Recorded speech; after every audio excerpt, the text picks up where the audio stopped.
সকলকে নিউজ নির্ভীকের পক্ষ থেকে ঈদে মিলাদুন্নবীর মুবারকবাদ, শুভেচ্ছা, সালাম। আসসালামু আলাইকুম। কলকাতা সহ পশ্চিমবঙ্গের সর্বত্র আজ শ্রদ্ধার সঙ্গে পালন করা হচ্ছে পবিত্র ঈদে মিলাদুন্নবী, বিশ্বনবী হজরত মুহাম্মদ সাল্লাল্লাহু আলাইহি ওয়াসাল্লামের জন্মদিবস।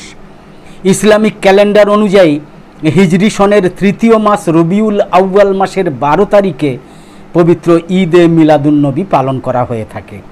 আমরা যে কথাটা বলবো সেটা কোনো বিতর্ক নয়, কিছুই নয়, শুধু তথ্যগুলো তুলে ধরব যাতে মুসলিম এবং হিন্দু থেকে শুরু করে সমস্ত ধর্মের মানুষ উপকৃত হয়। যাই হোক, এই বিশেষ দিনটা উপলক্ষে কলকাতা সহ গোটা পশ্চিমবঙ্গের মুসলিম অধ্যুষিত এলাকায় এবং গ্রামগঞ্জ থেকে রাজপথে, মানে সকাল থেকেই সমস্ত জায়গায় বর্ণাঢ্য এবং সুশৃঙ্খল শোভাযাত্রা, মিছিল, কর্মসূচি পালন করে থাকেন মুসলিম সম্প্রদায়ের মানুষরা।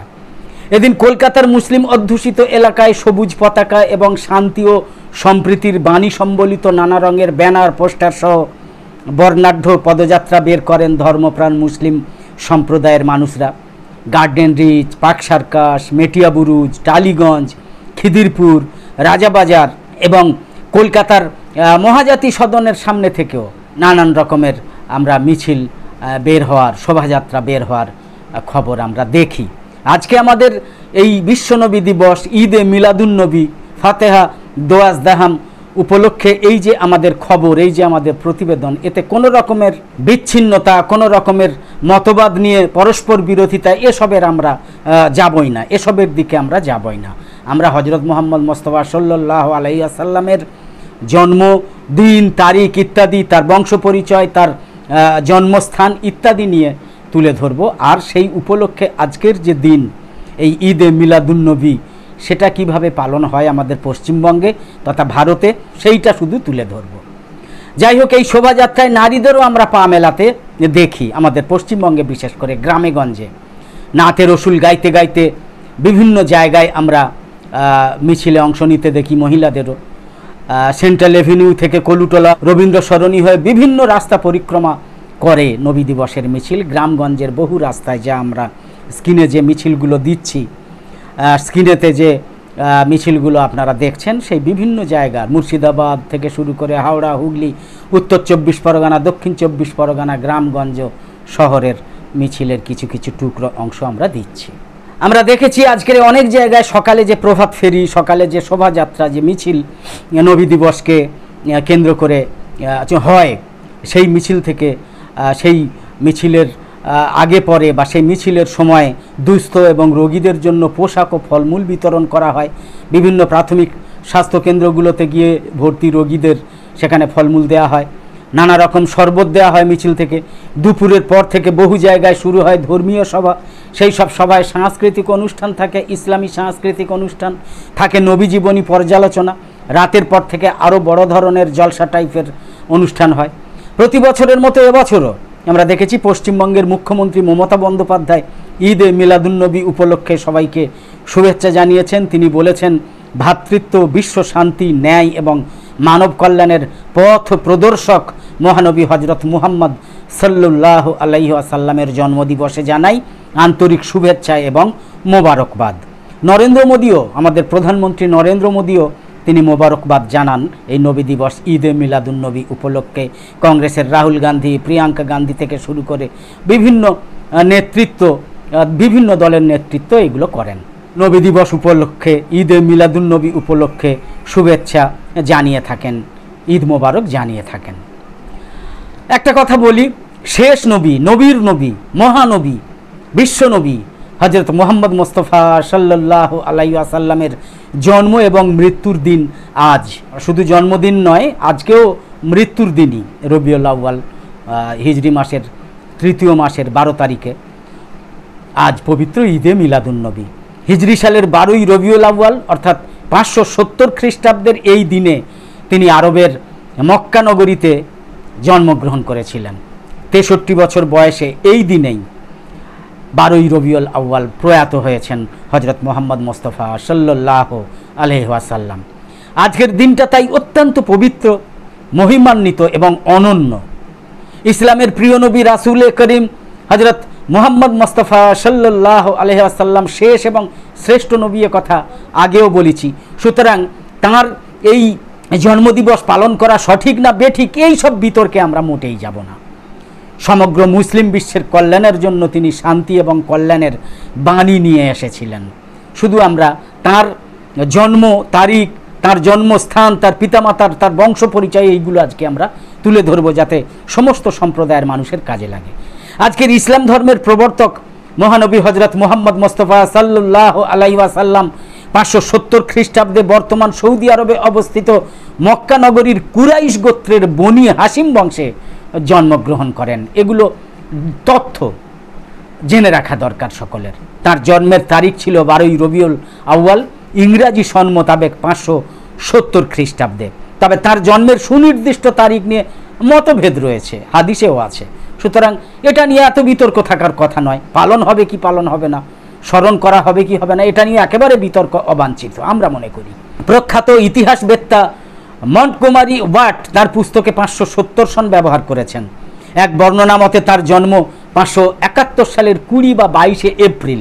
তবে নবীর প্রকৃত জন্ম তারিখ বের করা একটু কষ্টসাধ্য হতেই পারে, এজন্যই এই নিয়ে মতবিরোধ রয়েছে। ঐতিহাসিক এবং হাদিস বর্ণনাকারীদের সিংহভাগের মতে তিনি রবিউল আউয়াল মাসে জন্মগ্রহণ করেছিলেন। সুন্নি মতাবলম্বীদের সিংহভাগ বলেন যে হযরত মুহাম্মদ মুস্তাফা সাল্লাল্লাহু আলাইহি ওয়াসাল্লাম 12ই রবিউল আউয়াল সোমবার জন্মগ্রহণ করেছিলেন শুবে সাদেকের সময়। অন্যদিকে সিংহভাগ শিয়া ইতিহাসবিদ এবং জীবনীকারের মতে হযরত মুহাম্মদ মুস্তাফা সাল্লাল্লাহু আলাইহি ওয়াসাল্লামের জন্ম 17ই রবিউল আউয়াল শুক্রবার।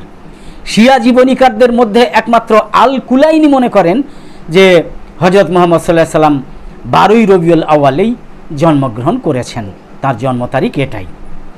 তো যাই হোক, এই নিয়ে সেই রবিউল আউয়াল মাস এটা কিন্তু একদম থাকছেই, এবং তারিখ 12, 11, 7, 9 এসবগুলো হতেই পারে। আমরা পালন করি 12ই রবিউল আউয়াল। বিদায় হজ থেকে ফেরার পর হিজরি 11 সালের সফর মাসে হযরত মুহাম্মদ মুস্তাফা সাল্লাল্লাহু আলাইহি ওয়াসাল্লাম জ্বরে আক্রান্ত হয়েছিলেন। ইতিহাস বলছে জ্বরে তাপমাত্রাও তার প্রচণ্ড হওয়ার কারণে পাগড়ির উপর থেকে পর্যন্ত উষ্ণতা অনুভব হচ্ছিল। অসুস্থ অবস্থাতেও তিনি 11 দিন নামাজের ইমামতি করেছেন। হাদিস এবং ইতিহাস থেকে আমরা এটা জানতে পারি, এটা কোনো কাল্পনিক কথাবার্তা নয়। অসুস্থতা তীব্র হওয়ার পর তিনি সকল স্ত্রীর অনুমতি নিয়ে, একেবারে নির্দিষ্টভাবে অনুমতি নিয়ে ময়মুনার গৃহ থেকে আয়েশা রাদিয়াল্লাহু আনহার ঘরে এসে অবস্থান করতে থাকেন। বলা হয় এই অসুস্থতা ছিল এক ইহুদি নারীর তৈরি বিষ মেশানো খাবার গ্রহণের কারণে। আয়েশা রাদিয়াল্লাহু আনহা বলেছেন, নবী সাল্লাল্লাহু আলাইহি ওয়াসাল্লাম যে রোগে ইন্তেকাল করেছেন সেই সময় তিনি বলতেন, হে আয়েশা, আমি খাইবারে বিষযুক্ত যে খাদ্য গ্রহণ করেছিলাম, খাদ্য যে খেয়েছিলাম, আমি সর্বদা তার যন্ত্রণাই অনুভব করছি। আর এখন সেই সময় আগত যখন সেই বিষক্রিয়াতে আমার প্রাণবায়ু বের হয়ে যাওয়ার উপক্রম হয়েছে। বুখারী শরীফ 4094 নম্বর হাদিসে বর্ণিত হয়েছে। যাই হোক, আজকে আমরা পবিত্র ঈদে মিলাদুন্নবী হযরত মুহাম্মদ সাল্লাল্লাহু আলাইহি ওয়াসাল্লামের জন্মদিন বিশ্বনবী দিবস উপলক্ষে কিছু কথাবার্তা আজকে আলোচনা করছি। হযরত মুহাম্মদ মুস্তাফা সাল্লাল্লাহু আলাইহি ওয়াসাল্লামের সমাধি, যেটাকে আমরা পবিত্র রওজা মুবারক বলে থাকি, মুসলমানদের কাছে যেটা রওজা মুবারক বলে পরিচিত, মসজিদে নবমী মদিনা সৌদি আরবে সেটা অবস্থিত। মদিনায় স্ত্রী আয়েশার ঘরের যে স্থানে তিনি ইন্তেকাল করেছিলেন বা মৃত্যুবরণ করেছিলেন, জানাজার পর সেখানেই তাকে দাফন করা হয়েছিল। পরবর্তীতে উমাইয়া খলিফা প্রথম ওয়ালিদের সময়ে মসজিদে নবমীকে সম্প্রসারণ করে হযরত মুহাম্মদ সাল্লাল্লাহু আলাইহি ওয়াসাল্লামের রওজা মোবারককে সম্প্রসারিত এলাকার ভেতরে অন্তর্ভুক্ত করা হয়েছে বলে ইতিহাস বলছে।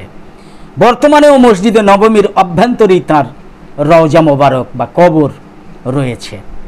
আলোচনা করছি হযরত মুহাম্মদ সাল্লাল্লাহু আলাইহি ওয়াসাল্লামের জন্মদিবস, বিশ্বনবী দিবস বা ঈদে মিলাদুন্নবী নিয়ে কিছু কথা। শেষে বলি, হযরত মুহাম্মদ সাল্লাল্লাহু আলাইহি ওয়াসাল্লামের জন্ম 12ই আউয়াল 570 খ্রিস্টাব্দ, দিন ছিল সোমবার, শুবে সাদেকের সময়। জন্মস্থান বর্তমান সৌদি আরবের মক্কা নগরী। তার বংশ তৎকালীন প্রখ্যাত কোরাইশ বংশে তার জন্ম। পিতার নাম আবদুল্লাহ, মাতার নাম আমেনা, দাদার নাম আব্দুল মুত্তালিব, আসল নাম আমের। এছাড়া তিনি অনেকের কাছে সাইবা নামেও পরিচিত ছিলেন। দাদির নাম হচ্ছে ফাতেমা বিনতে আমর ইবনুল আয়েজ, নানার নাম ওহাব, নানির নাম বাররা, ধাত্রীমাতার নাম ফাতেমা বিনতে আবদুল্লাহ।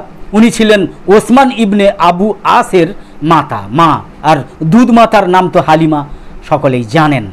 হজরত মুহাম্মদ সাল্লাল্লাহু আলাইহি সাল্লাম তার বংশধারাটা কীরকম না, নবীজি ছিলেন ইসমাইল আলাইহিস সালামের বংশধর। ইমাম তাবারি তার লিখিত ইতিহাস গ্রন্থে যে তালিকা দিয়েছেন তা হলো, মানে এতে কোনো কাল্পনিক কোনো গল্প স্বল্প নেই, একেবারে ইতিহাসের তথ্য অনুযায়ী আমরা বলছি। সেটা হলো মুহাম্মদ সাল্লাল্লাহু আলাইহি সাল্লাম, তার উপরে আবদুল্লাহ, তার উপরে আব্দুল মুত্তালেব, তার উপরে হাশেম, তার উপরে আব্দে মুনাফ, তার উপরে কুসাই, তার উপরে কেলাব, তার উপরে মুর্রা, তার উপরে কাব, তার উপরে লুয়াই, তার উপরে গালব, তার উপরে ফেহর, মানে কোরাইশ বংশ এসে গেল।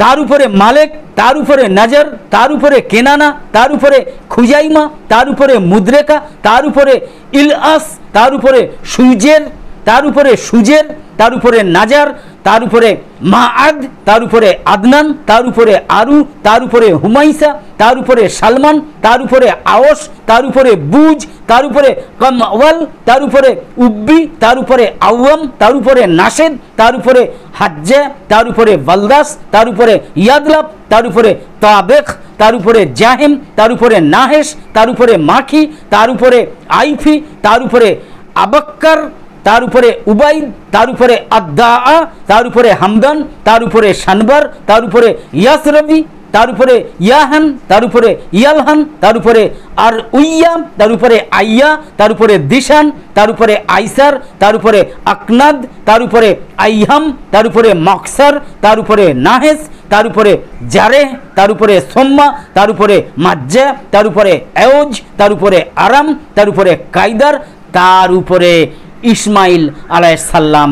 এই হজরত মোহাম্মদ থেকে এই বংশ লতিকা পুরো ইসমাইল আলাইহিস সালামের ওখানে গিয়ে ঠেকেছে, তাঁর থেকে এইভাবে হজরত মুহাম্মদ সাল্লাল্লাহু আলাইহি সাল্লামের জন্ম। মৃত্যু কি হিজরি 11 সালের 12ই রবিউল আউয়াল 632 খ্রিস্টাব্দের 8ই জুন সোমবার আনুমানিক বেলা 11 ঘটিকায় সমস্ত মুসলিম উম্মাকে কাঁদিয়ে তার পার্থিব জীবন শেষ করেছেন। জানাজা হয়েছে কথা, নবী পাকের কোনো আনুষ্ঠানিক জানাজা হয়নি। ওফাতের আগে প্রদত্ত নির্দেশ অনুযায়ী পবিত্র দেহ মোবারক গোসল এবং কাফন পরানোর পর হুজরার মধ্যে রাখা হয়েছিল বলে জানা যাচ্ছে। লোকেরা ছোট ছোট দলে বিভক্ত হয়ে হুজরার ভেতর প্রবেশ এবং প্রত্যেকেই নিজে নিজে সালাত এবং সালাম পেশ করেছেন, এটুকু আমরা জেনেছি। এইভাবে মদিনা এবং পার্শ্ববর্তী এলাকার প্রায় 30,000 লোক জানাজা পাঠ করেছেন। আজকে আমরা আলোচনা করছি আমাদের নবীর নবী, বিশ্ব নবী, শেষ নবী হজরত মুহাম্মদ মুস্তাফা সাল্লাল্লাহু আলাইহি ওয়াসাল্লামের জন্মদিবস উপলক্ষে কিছু কথা, তার বংশ পরিচয়, তার ইতিহাস, এখানে কোনো রকমের বিতর্কিত কোনো কথা আমরা আলোচনা করব না। কবর খনন করেছিলেন হজরত আবু তালহা আনসারী রাদিয়াল্লাহু আনহু। দেহ মোবারক কবরে অবতরণ করানকে 14ই রবিউল আউয়াল বুধবার মাগরিবের পূর্বে ওফাতের আনুমানিক 72 ঘন্টা পর নবীজির পবিত্র দেহ মোবারক কবরে অবতরণ করানো হয়। এতে অংশ নেন হজরত আলী রাদিয়াল্লাহু আনহু, হজরত আব্বাস রাদিয়াল্লাহু আনহু এবং তার ছেলে ফজল ও কাশাম রাদিয়াল্লাহু আনহু। তো আজকে যে নবীর আদর্শকে আমরা আমাদের জীবনের পাথেয় করে নিয়েছি, সেই নবীর কোনো আলোচনার দিন হিসাবে যদি বিশ্বনবী দিবস পালন করা হয়ে থাকে, সেটা একেবারে ইসলাম সম্মত কিনা কিংবা সঠিক কিনা বেঠিক কিনা এই নিয়ে বিতর্ক করে অন্যান্যদের কাছে হাস্যাস্পদ হয়ে ওঠা পাগলামি ছাড়া কিন্তু কিছুই নয়। কত বড় বড় কবিরা গুনাহ, বড় বড় মারাত্মক গুনাহ করছে মানুষ, আর সামান্য এই কিছু তথাকথিত ফতোয়াবাজরা এইভাবেই আমাদের মুসলিম সমাজটাকে বিভক্তির দ্বারা বিভক্ত করে দিয়েছে। যা আজকের দিনে আমরা বলতে চাই, বিভক্ত ছেড়ে একতাবদ্ধভাবে ইসলামের যার জন্যে আমরা ইসলামকে পেয়েছি, আমরা মুসলিম হতে পেরেছি, সেই হজরত মুহাম্মদ সাল্লাল্লাহু আলাইহি সাল্লামের আজকের দিনে যদি একটা আলোচনা হয়, সারা পৃথিবীময় যদি এইরকম আলোচনা হয়, তাতে মন্দ কী?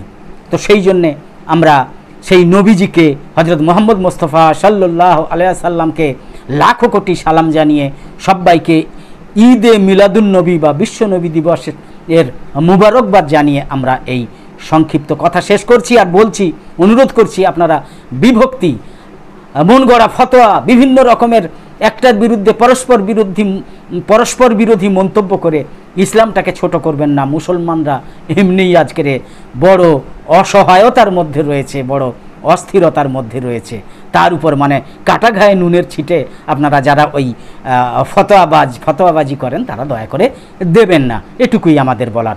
সকলে ভালো থাকুন, সুস্থ থাকুন, সাবধানে থাকুন। ধন্যবাদ।